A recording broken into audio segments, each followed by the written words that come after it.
что было бы очень круто сделать семью про маньяков, которые вот такие вот, как она, стрёмные. И не обязательно, чтобы они были какими-то сверхъестественными существами, но просто какие-то сумасшедшие психи. И сюжет игры строится так, что ты играешь за кучу различных жертв этой семьи, и через призму каждого ты узнаешь потихоньку историю этой семьи. И вот каждый раз это вот такие вот страшные штучки, заморочки. И, допустим, вот так можно было бы сделать, что чем большему количеству людей ты помог сбежать, тем больше сюжета ты узнаешь. То есть, допустим, всеми людьми ты сдох, и ты ничего не узнал про эту семью, заново начинаешь играть.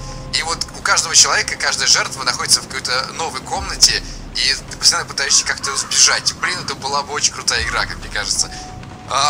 Я вдохновился прям.